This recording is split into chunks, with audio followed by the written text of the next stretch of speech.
Viaje a Ixtlán. Estamos en la parte 4 de la serie y exactamente el capítulo 6. Volverse cazador. De nuestro gran amigo Carlos Castañeda. Vayamos a ello. Capítulo 6. Volverse cazador. Viernes, junio 23, 1961. Apenas tomé asiento, empecé a bombardear a don Juan con preguntas. Él no respondió y con un ademán impaciente me indicó guardar silencio. Parecía estar de humor grave. Estaba pensando que no has cambiado nada en el tiempo que llevas tratando de aprender los asuntos de las plantas, dijo en tono acusador. Empezó a pasar revista, en alta voz, a todos los cambios de mi personalidad que había recomendado emprender. Dije que había considerado muy seriamente el asunto y hallado que no me era posible cumplirlos porque cada uno era contrario a mí, contrario a mi esencia. Replicó que considerar el asunto no era suficiente y que lo que me había dicho no era ningún chiste. Insistí en que, pese a lo poco que había hecho en lo referente a ajustar mi vida personal a sus ideas, yo quería realmente aprender los usos de las plantas. Como siempre.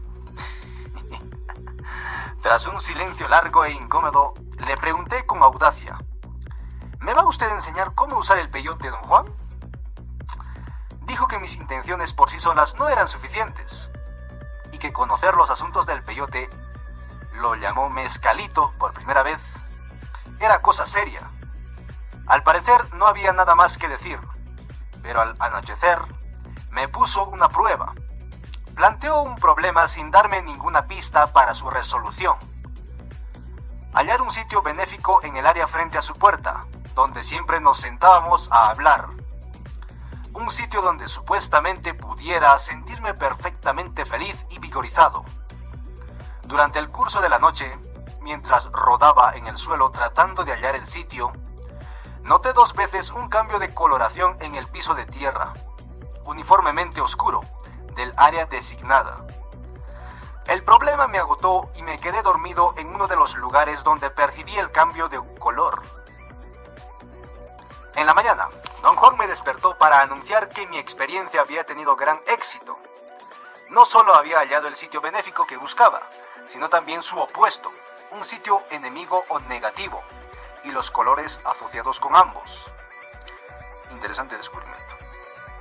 Sábado, junio 24, 1961. Temprano en la mañana salimos al chaparral. Mientras caminábamos, don Juan me explicó que hallar un sitio benéfico o enemigo era una importante necesidad para un hombre en el desierto. Quise llevar la conversación hacia el tema del peyote, pero él rehusó hablar de eso. Me advirtió que no debía haber mención del asunto, a menos que él mismo lo planteara. Nos sentamos a descansar a la sombra de unos arbustos altos, en una zona de vegetación densa. El chaparral en torno no estaba aún enteramente seco. El día era caluroso y las moscas me acosaban de continuo. Pero no parecían molestar a don Juan. Me pregunté si él simplemente las ignoraba, pero luego advertí que no se posaban jamás en su rostro. A veces es necesario hallar a prisa un sitio benéfico, a campo abierto, prosiguió don Juan. O a lo mejor es necesario determinar a prisa si el sitio en que uno va a descansar es o no un mal sitio. Una vez nos sentamos a descansar junto a un cerro, y tú te pusiste muy enojado y molesto. Ese sitio era enemigo tuyo. Un cuervito te lo advirtió, ¿recuerdas? Recordé que él me había dicho con énfasis que evitase en lo futuro aquella zona. También recordé haberme enojado porque don Juan no me dejó reír. Creí que el cuervo que pasó volando en esa ocasión era una señal para mí, solo. Nunca me hubiera ocurrido pensar que los cuervos fuesen también amigos tuyos. ¿De qué habla usted? El cuervo era un augurio. Prosiguió. Si supieras cómo son los cuervos, le habrías huido a ese sitio como a la peste. Pero no siempre hay cuervos que den la advertencia. Y tú debes aprender a hallar por ti mismo un sitio apropiado para acampar o descansar. Tras una pausa larga, don Juan se volvió de repente hacia mí y dijo que para hallar el sitio apropiado donde descansar, solo tenía uno que cruzar los ojos. Me dirigió una mirada sapiente y en tono confidencial dijo que yo había hecho precisamente eso cuando rodaba en el pórtico, y que así pude hallar 2 sitios y sus colores. Me hizo saber que mi hazaña lo impresionaba. No sé en verdad qué cosa hice, dije. Cruzaste los ojos, repitió con énfasis. Esa es la técnica. Eso debes haber hecho, aunque no te acuerdes. Don Juan describió la técnica, cuyo perfeccionamiento llevaba años. Consistía en forzar gradualmente a los ojos a ver por separado la misma imagen. La carencia de conversión en la imagen involucraba una percepción doble del mundo. Esta doble percepción, según don Juan, daba a uno oportunidad de evaluar cambios en el entorno, que los ojos eran por lo común incapaces de percibir. Don Juan me animó a hacer la prueba. Me aseguró que no dañaba la vista. Dijo que yo debía empezar lanzando miradas cortas, casi con el rabo del ojo. Señaló un gran arbusto y me puso el ejemplo. Tuve un sentimiento extraño al verlo, dirigir mis miradas increíblemente rápidas al arbusto. Sus ojos me recordaban los de un animal mañoso que no puede mirar de frente. Caminamos cosa de 1 hora mientras yo trataba de no enfocar mi vista en nada. Luego don Juan me pidió empezar a separar las imágenes percibidas por cada uno de mis ojos. Después de otra hora, o algo así, me dio una jaqueca terrible y tuve que pararme. ¿Crees que podrías hallar tú solo un sitio apropiado para que descansemos?, preguntó. Yo no tenía idea de cuál era el criterio acerca de un sitio apropiado. Me explicó pacientemente que mirar en vistazos cortos permitía a los ojos apresar visiones insólitas. ¿Cómo qué?, pregunté. No son visiones propiamente dichas. Son más bien sensaciones. Si miras un arbusto o un árbol o una piedra donde tal vez te gustaría descansar, tus ojos pueden darte a sentir si ese es o no el mejor sitio de reposo. De nuevo lo insté a describir qué eran aquellas sensaciones, pero él no podía describirlas o bien sencillamente no quería. Dijo que yo debía practicar eligiendo un sitio, y él entonces me diría si mis ojos estaban trabajando o no. En cierto momento percibí lo que me pareció un guijarro que reflejaba luz. No podía verlo si enfocaba en él mis ojos, pero recorriendo el área con vistazos rápidos, percibía una especie de resplandor leve. Señalé a don Juan el sitio. Se hallaba en medio de una zona llana sin sombra, privada de arbustos densos. Don Juan rió a carcajadas y luego me preguntó por qué había elegido ese lugar específico. Expliqué que estaba viendo un resplandor. No me importa lo que veas, dijo. Daría igual que estuvieras viendo un elefante. Lo importante es qué cosa sientes. Yo no sentía nada en absoluto. Él me lanzó una mirada misteriosa y dijo que habría querido ser cortés y sentarse a descansar allí conmigo, pero que iba a sentarse en otro sitio mientras yo probaba mi elección. Tomé asiento. Él me observaba con curiosidad a 10 o 12 metros de distancia. Tras unos minutos empezó a reír fuerte. Por algún motivo su risa me ponía nervioso. Me irritaba de sobremanera. Sentí que se burlaba de mí y eso me enojó. Empecé a poner en duda los motivos que me empujaban para estar allí. Había algo definitivamente erróneo en la manera como toda mi empresa con don Juan iba desarrollándose. Sentí ser un simple peón en sus garras. De pronto, don Juan me embistió a toda velocidad y tomándome del brazo me arrastró en peso 3 o 4 metros. Me ayudó a incorporarme y se enjugó el sudor de la frente. Noté entonces que se había esforzado hasta el límite. Me palmeó la espalda y dijo que yo había elegido el sitio equivocado y que él tuvo que rescatarme a toda prisa, porque vio que el sitio estaba a punto de apoderarse de todos mis sentimientos. Reí. La imagen de don Juan embistiéndome era muy graciosa. Había recorrido verdaderamente como un joven.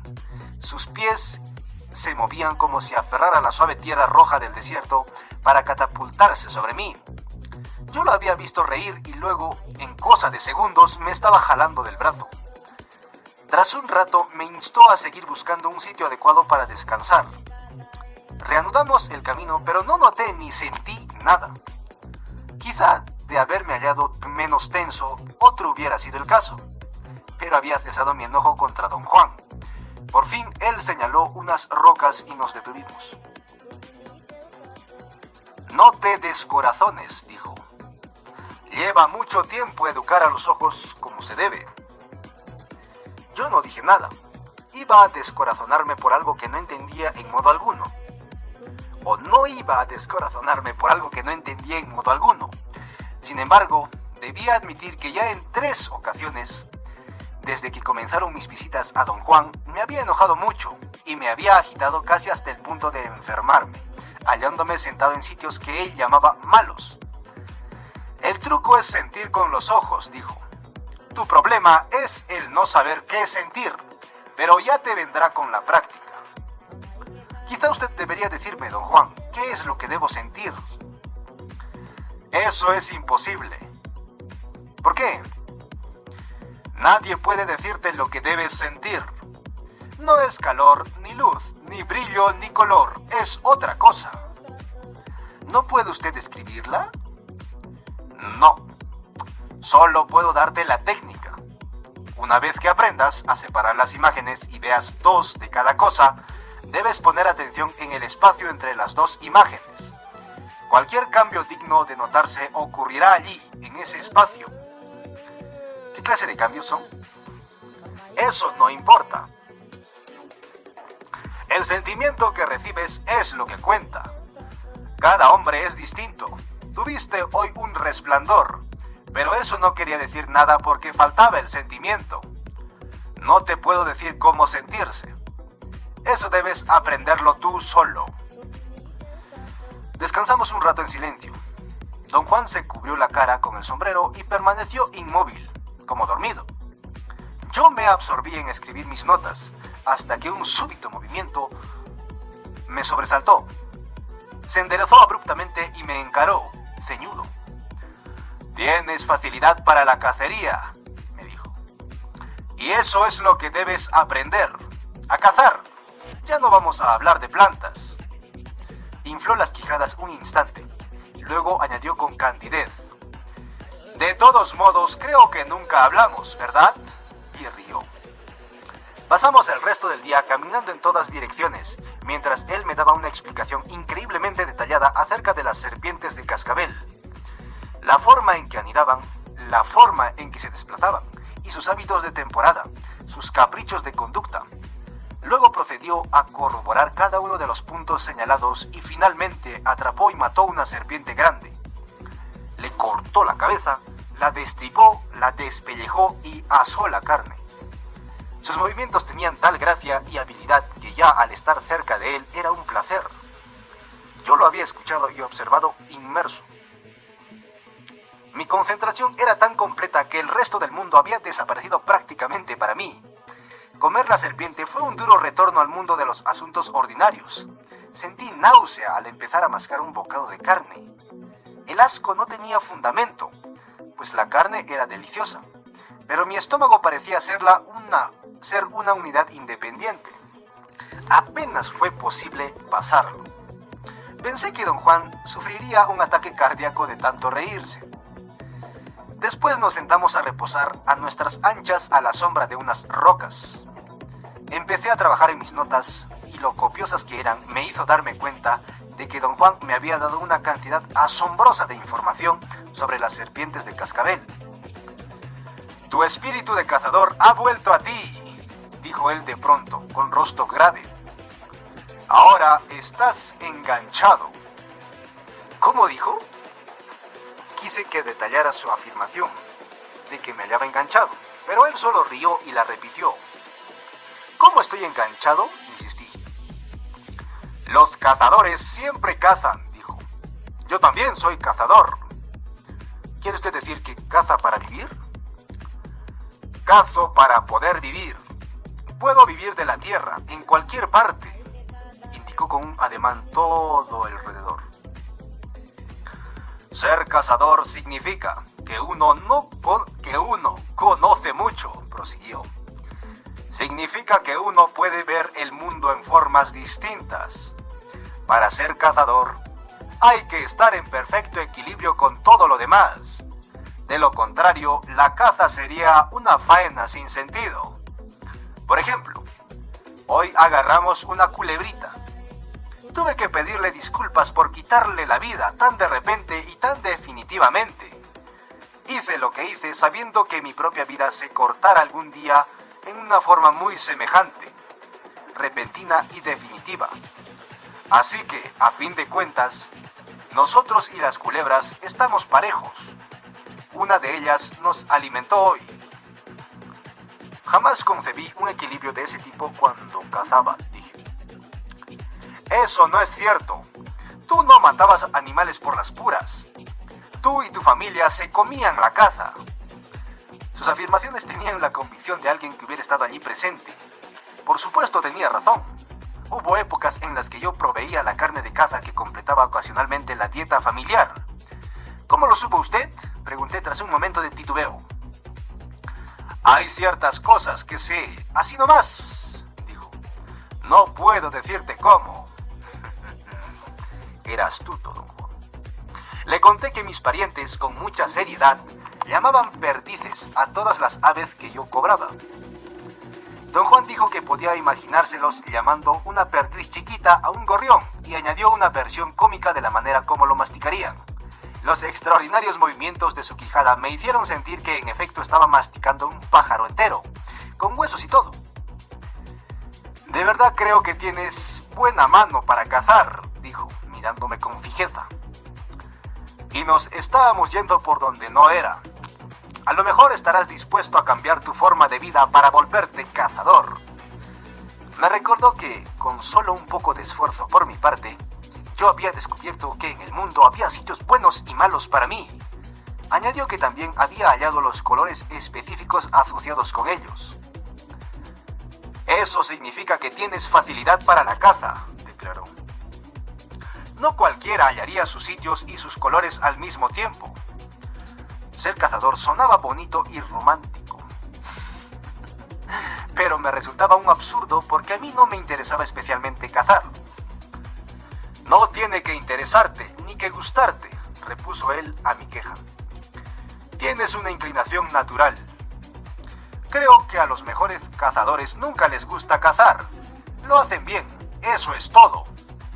Tuve el sentimiento de que don Juan, con su don de palabra, podía salir de cualquier atolladero. Sin embargo, él afirmó que no le gustaba hablar. Es como te dije de los cazadores. No es necesario que me guste hablar. Nada más tengo facilidad para ello, y lo hago bien. Eso es todo. Su agilidad mental me hizo verdadera gracia. Los cazadores tienen que ser individuos excepcionalmente agudos, prosiguió. Un cazador deja muy pocas cosas al azar. He estado tratando 1000 maneras de convencerte de que debes aprender a vivir en forma distinta. Hasta ahora, no he podido. No había nada de lo que pudieras agarrarte. Ahora es diferente. He hecho volver tu viejo espíritu cazador. A lo mejor cambias a través de él. Protesté. No quería hacerme cazador. Le recordé que al principio solo había querido que me hablara de plantas medicinales, pero él me había hecho apartarme a tal grado de mi propósito original, que ya no me era posible recordar claramente si en verdad había querido aprender de plantas. Eso está bueno, dijo él. Realmente muy bueno. Si no tienes una imagen tan clara de lo que quieres, tal vez te hagas más humilde. Vamos a ponerlo de otro modo. Para tus fines, no importa en realidad que aprendas de plantas o de cacería. Tú mismo me lo has dicho. Te interesa todo lo que cualquiera pueda decirte. ¿No es cierto? Yo le había dicho eso tratando de definir el terreno de la antropología y con el fin de reclutarlo como informante. Soy un cazador, dijo como si leyera mis pensamientos. Dejo muy pocas cosas al azar. Quizá debe explicarte que aprendí a ser cazador. No siempre he vivido como vivo ahora. En cierto punto de mi vida tuve que cambiar. Ahora te estoy señalando el camino. Te estoy guiando. Sé lo que te digo. Alguien me enseñó todo esto. No lo inventé, ni lo aprendí por mí mismo. ¿Quiere decir, don Juan, que tuvo un maestro? ¿Un máster? Digamos que alguien me enseñó a cazar como yo quiero enseñarte ahora, dijo rápidamente y cambió el tema. Creo que en otro tiempo la caza era una de las mayores acciones que un hombre podía ejecutar, dijo. Todos los cazadores eran hombres poderosos.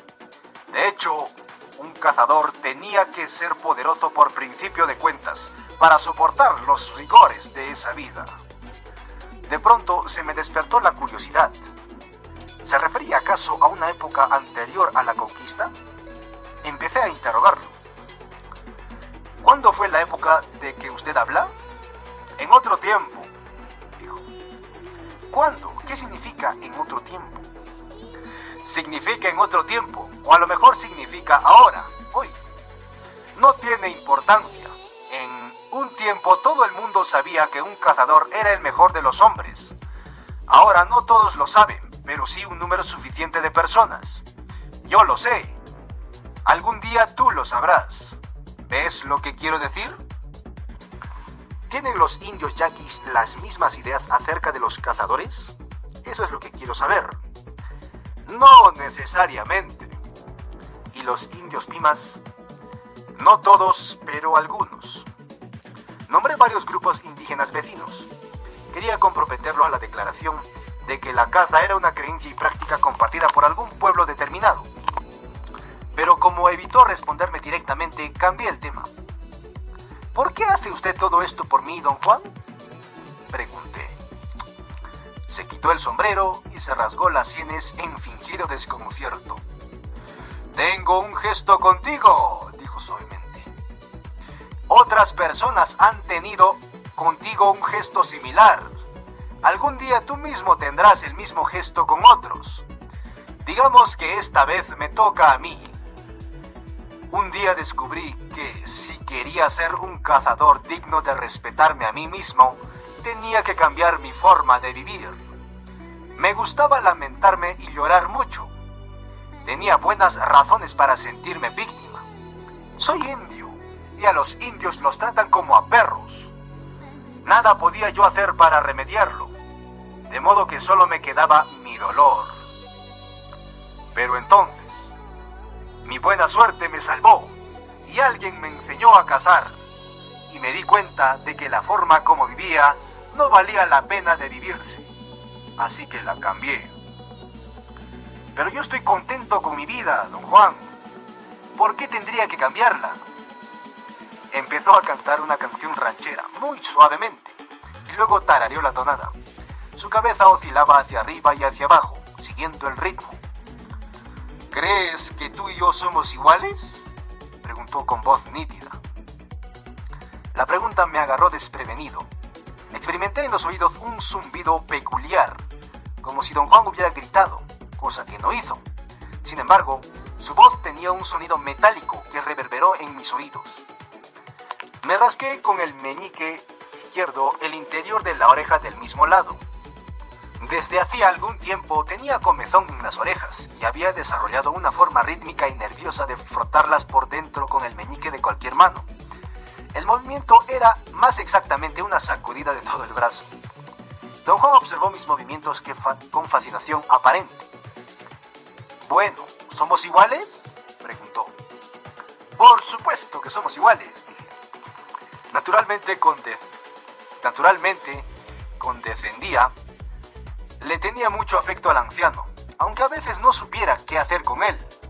Sin embargo, conservaba aún en el trasfondo de mi mente, sin que jamás fuera a darle voz, la creencia de que, siendo un estudiante universitario, un hombre del refinado mundo occidental, yo era superior a un indio.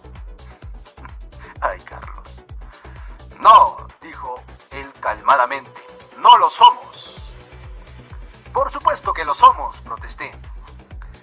No, dijo él con voz suave. No somos iguales. Yo soy un cazador y un guerrero. Y tú eres un cabrón. Quedé boquiabierto.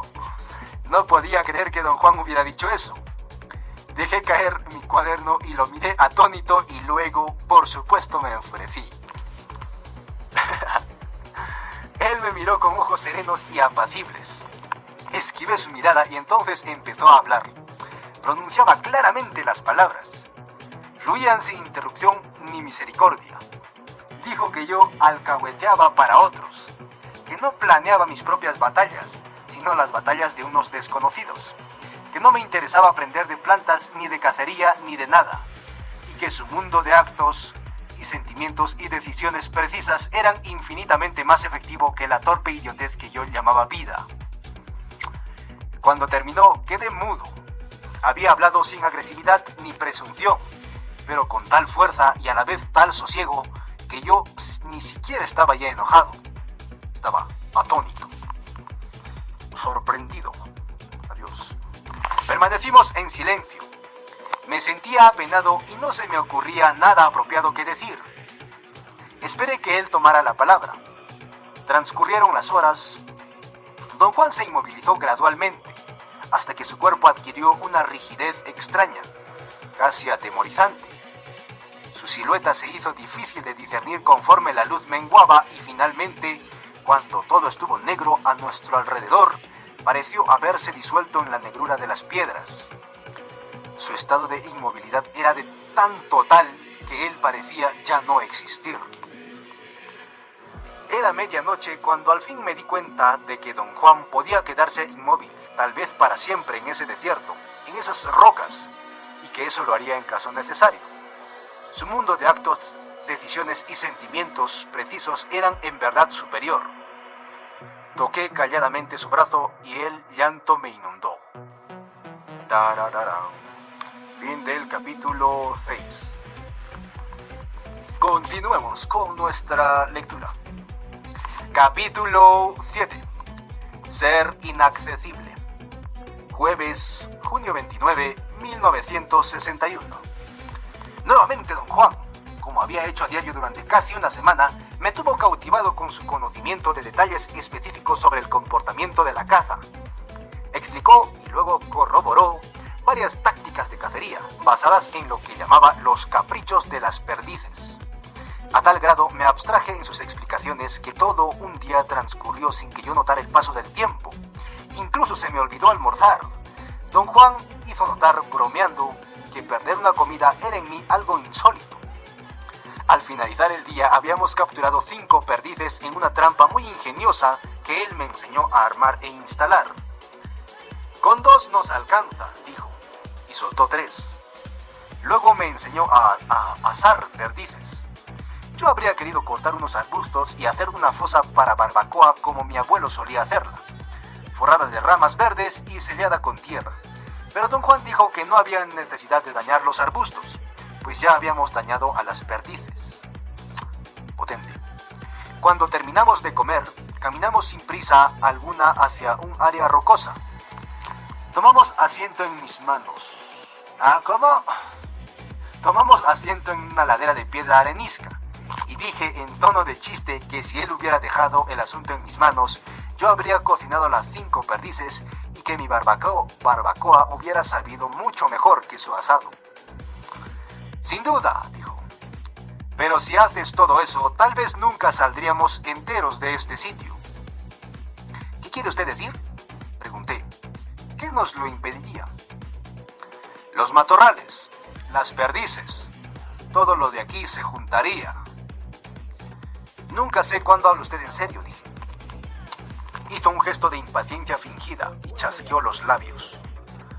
Tienes una idea rara de lo que significa hablar en serio, dijo. Yo río mucho porque me gusta reír, pero todo lo que digo es totalmente en serio, aunque no lo entiendas. ¿Por qué debería ser el mundo solo como tú crees que es? ¿Quién te dio la autoridad para decir eso? No hay prueba de que el mundo sea de otro modo, dije. Oscurecía. Me pregunté si no sería hora de regresar a casa de don Juan, pero él no parecía tener prisa y yo me divertía. El viento era frío. De súbito, don Juan se puso en pie y me dijo que debíamos trepar a la cima del cerro y pararnos en un espacio libre de arbustos. No tengas miedo, dijo. Soy tu amigo y veré que nada malo te ocurra. ¿A qué se refiere usted?, pregunté con alarma. Don Juan tenía una insidiosa facilidad para hacerme pasar del contento puro al susto sin fin.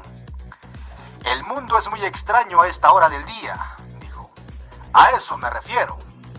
Veas lo que veas, no tengas miedo.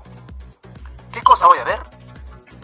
No sé, dijo escudriñándome la distancia hacia el sur. Escudriñando la distancia hacia el sur. No parecía preocupado. Yo también fijé la mirada en la misma dirección.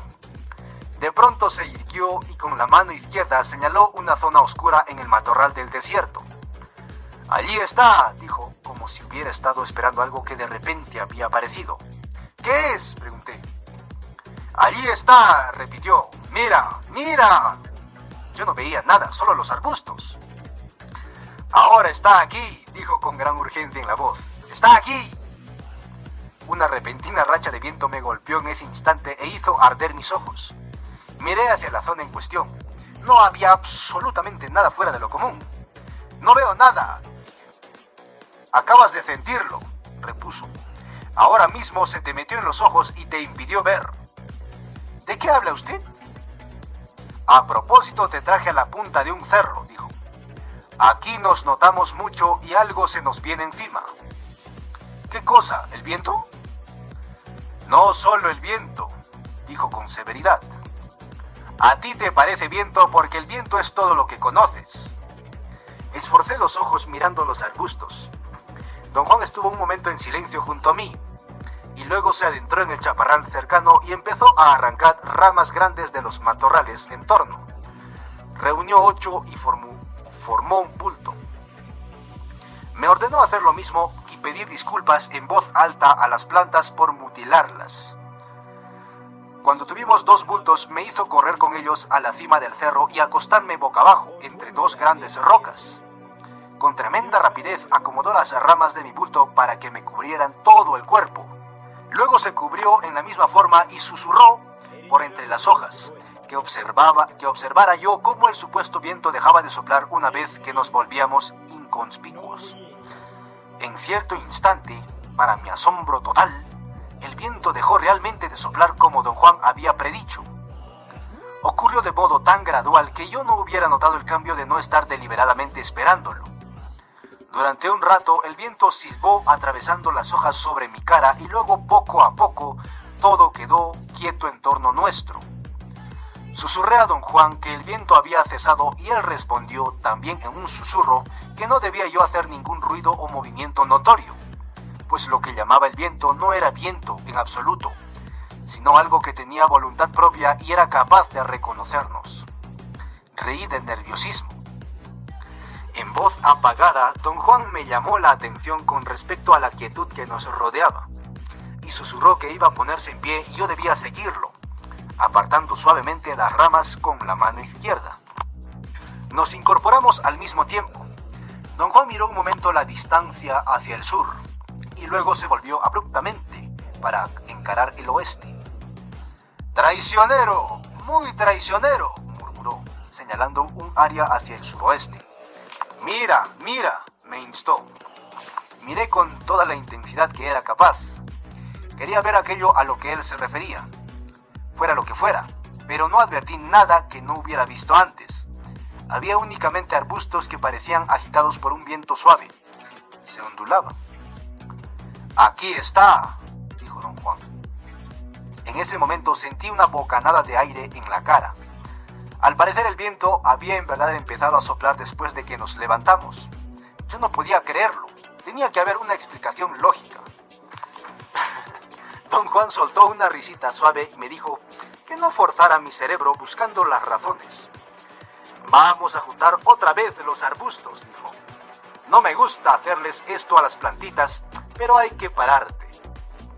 Recogió las ramas que habíamos usado para cubrirnos y apiló piedras y tierra sobre ellas. Luego, repitiendo los movimientos que hicimos antes, cada uno de nosotros juntó otras 8 ramas. Mientras tanto, el viento soplaba sin cesar. Yo lo sentía encrespar el cabello en torno a mis oídos. Don Juan susurró que una vez que me cubriese, yo no debía hacer el más leve sonido o movimiento. Con mucha rapidez puso las ramas sobre mi cuerpo y luego se tendió y se cubrió a su vez. Permanecimos en esa posición unos 20 minutos y durante ese tiempo ocurrió un fenómeno extraordinario. El viento volvió a cambiar de una racha dura y continua a una vibración apacible. Contuve el aliento, esperando la señal de Don Juan.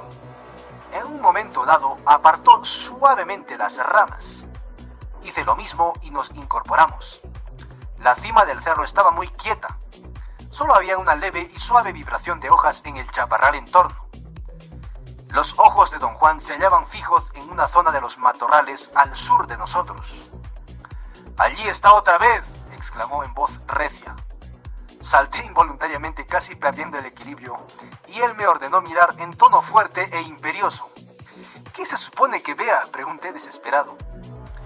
Dijo que aquello, el viento o lo que fuese, era como una nube o un remolino que, bastante por encima del matorral, avanzaba dando vueltas hacia el cerro donde estábamos. Vi un ondular formarse en los arbustos a la distancia. «¡Ahí viene!», me dijo Don Juan al oído.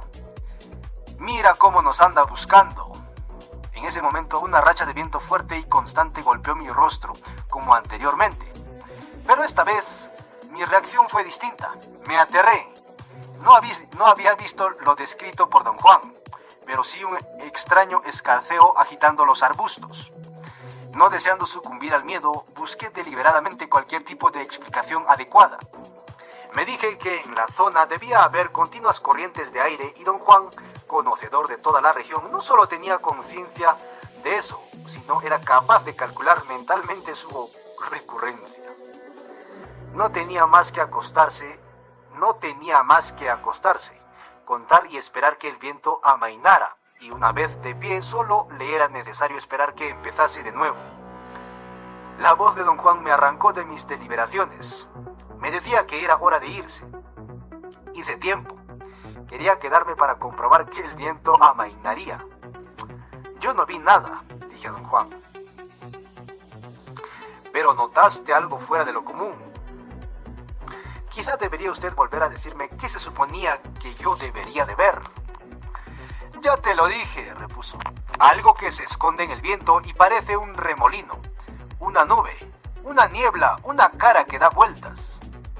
Don Juan hizo gesto con las manos para describir un movimiento horizontal y uno vertical. «Se mueve en una dirección específica», prosiguió. «Da tumbos o da vueltas. Un cazador debe conocer todo eso para moverse en forma correcta». Quise decir algo para seguir la corriente, pero se veía tan concentrado en dejar claro el tema que no me atreví. Me miró un momento y aparté los ojos. «Creer que el mundo solo es como tú piensas es una estupidez», dijo.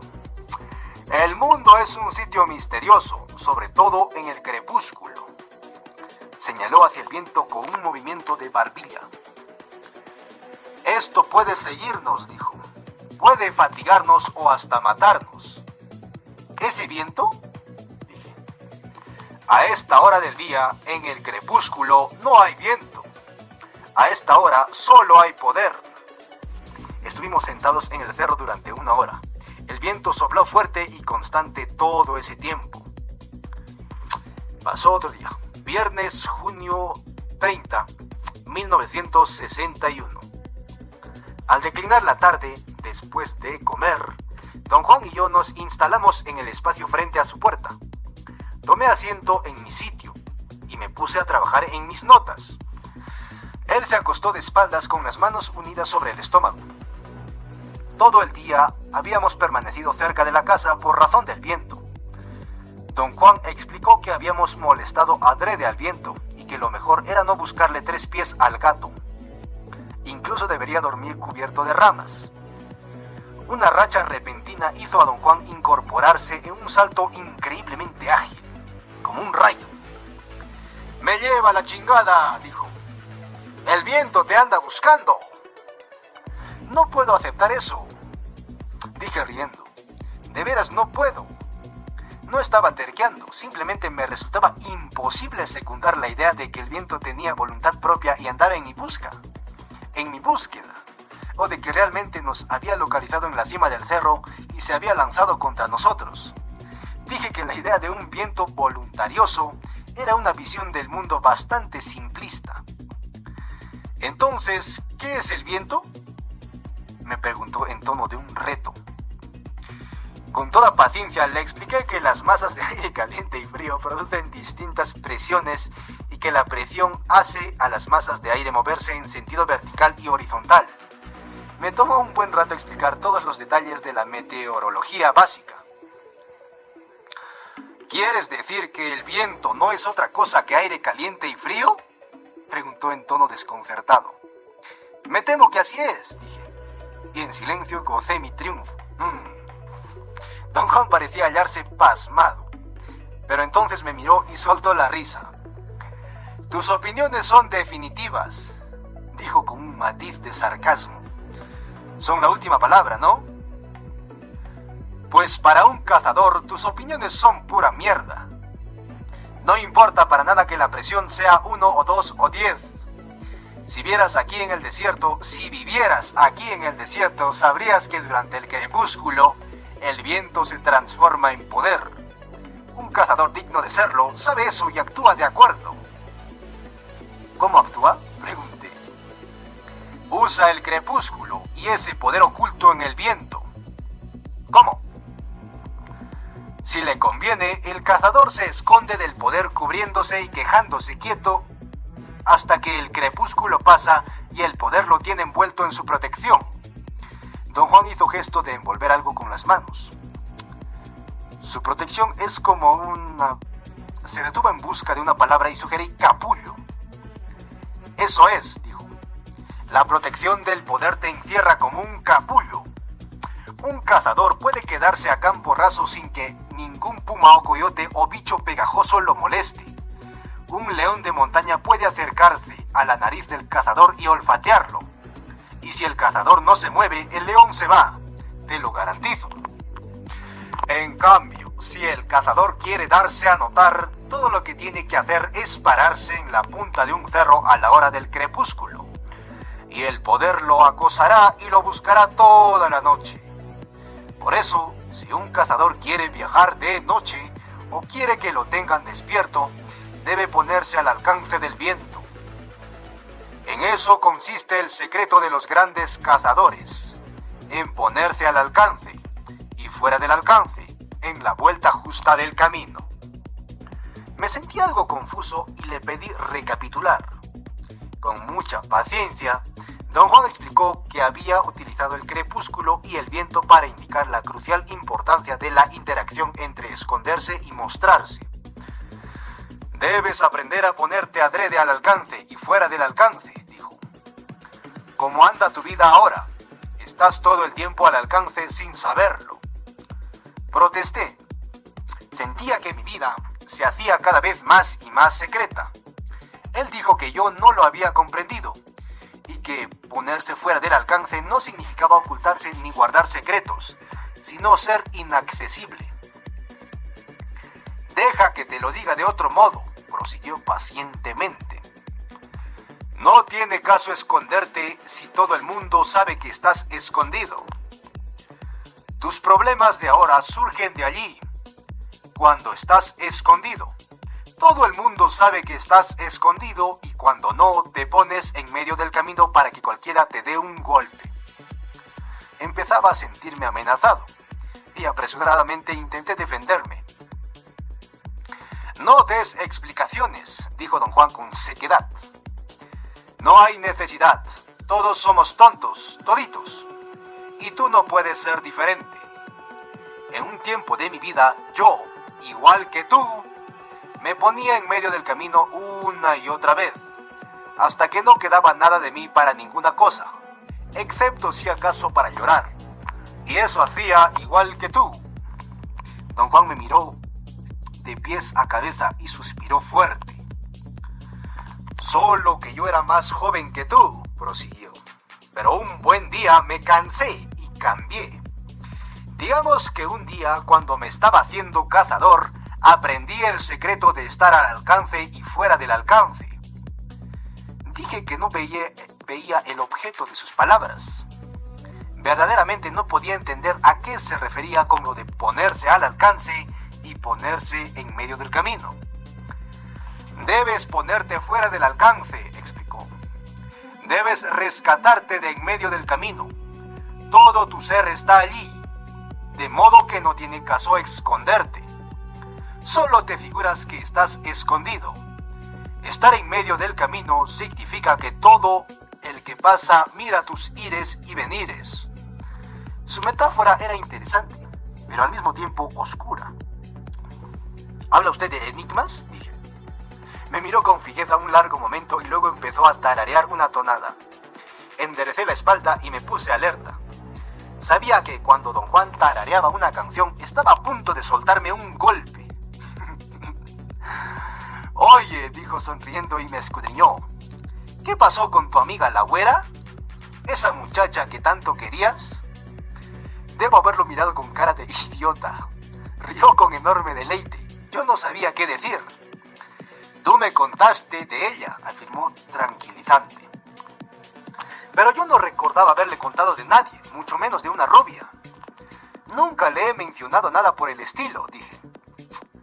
Por supuesto que sí, dijo como dando por terminada la discusión. Quise protestar, pero me detuvo diciendo que no importaba cómo supiera él de la chica. Lo importante era que yo la había querido. Sentí gestarse en mi interior una oleada de animosidad en contra de él. No te andes por las ramas, dijo don Juan secantemente. Esta es la ocasión en que debes olvidar tu idea de ser muy importante. Una vez tuviste una mujer muy querida, y luego un día la perdiste. Empecé a preguntarme si alguna vez le había hablado de ella. Concluí que nunca había habido la ocasión, pero era posible. Cada vez que viajábamos en coche hablábamos sin cesar todos los temas. Yo no recordaba cuánto habíamos dicho porque no podía tomar notas mientras manejaba. Me sentía algo tranquilizado por mis conclusiones. Le dije que tenía razón. Había habido una muchacha rubia muy importante en mi vida. ¿Por qué no está contigo?, preguntó. Se fue. ¿Por qué? Hubo muchas razones. No tantas, hubo solo una. Te pusiste demasiado al alcance. Anhelosamente le pedí explicar sus palabras. De nuevo me había tocado en lo hondo, consciente. Consciente al parecer del efecto de su toque, frunció los labios para ocultar una sonrisa maliciosa. Todo el mundo sabía lo de ustedes dos, dijo con voz firme, con firme convicción. ¿Estaba mal eso? Totalmente mal. Ella era una magnífica persona. Expresé el sincero sentimiento de que su pesquisa a oscuras me resultaba odiosa, y sobre todo el hecho de que siempre afirmaba las cosas con la seguridad de alguien que hubiera estado en la escena y lo hubiese visto todo. Pero es cierto, dijo con candor inatacable. Lo he visto todo. Era una magnífica persona. Supe que no tenía caso discutir, pero me hallaba enojado con él por tocar esa llaga abierta y dije que la muchacha en cuestión no era después de todo tan magnífica persona, que en mi opinión era bastante débil. Igual que tú, dijo calmadamente. Pero eso no importa. Lo que cuenta es que la has buscado en todas partes. Eso la hace una persona especial en tu mundo. Y para una persona especial no hay que tener más que buenas palabras. Me sentí avergonzado. Una gran tristeza se ciernió sobre mí. ¿Qué me está usted haciendo, don Juan?, pregunté. Usted siempre logra entristecerme. ¿Por qué? Ahora te entregas al sentimentalismo, dijo acusador. ¿Qué objeto tiene todo esto, don Juan?, El objeto es ser inaccesible, declaró. Te traje el recuerdo de esta persona solo como un medio de enseñarte directamente lo que no pude enseñarte con el viento. La perdiste porque eras accesible. Siempre estabas a su alcance y tu vida era de rutina. No, dije. Se equivoca usted. Mi vida jamás fue una rutina. Fue una rutina, dijo en tono dogmático. Es una rutina fuera de lo común. Y eso te da la impresión de que no es una rutina. Pero yo te aseguro que lo es. Quise deprimirme y perderme en la osquedad. Pero de algún modo sus ojos me inquietaban. Parecían empujarme sin tregua hacia adelante. El arte de un cazador es volverse inaccesible, dijo. En el caso de esa güera, quería decir que tenías que volverte cazador y verla lo menos posible. No como hiciste. Te quedaste con ella día tras día, hasta no dejar otro sentimiento que el fastidio. ¿Verdad? No respondí. Sentí que no era necesario. Don Juan tenía razón. Ser inaccesible significa tocar lo menos posible el mundo que te rodea. No comes 5 perdices, comes una. No dañas las plantas, solo por hacer una fosa para barbacoa. No te expones al poder del viento a menos que sea obligatorio. No usas ni exprimes a la gente hasta dejarla en nada, y menos a la gente que amas. Jamás he usado a nadie, dije sinceramente. Pero don Juan mantuvo que sí, y quizá por eso pude declarar sin tapujos que la gente me cansaba y me aburría. Ponerse fuera del alcance significa que evitas a propósito agotarte a ti mismo y a los otros, prosiguió don Juan. Significa que no estás hambriento y desesperado, como el pobre hijo de puta que siente que no volverá a comer y devora toda la comida que puede. Todas las 5 perdices. Definitivamente don Juan golpeaba debajo del cinturón. Reí y eso pareció complacerlo. Tocó levemente mi espalda.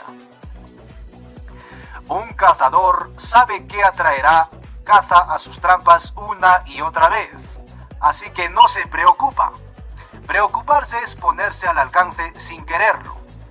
Y una vez que te preocupas, te agarras a cualquier cosa por desesperación. Y una vez que te aferras, forzosamente te agotas o agotas a la cosa o la persona a la que estás agarrando.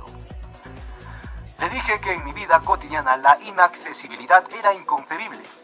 Me refería a que para funcionar yo tenía que estar al alcance de todo el que tuviera algo que ver conmigo. Ya te dije que ser inaccesible no significa esconderse ni andar con secretos, dijo él calmadamente. Tampoco significa que no puedas tratar con la gente.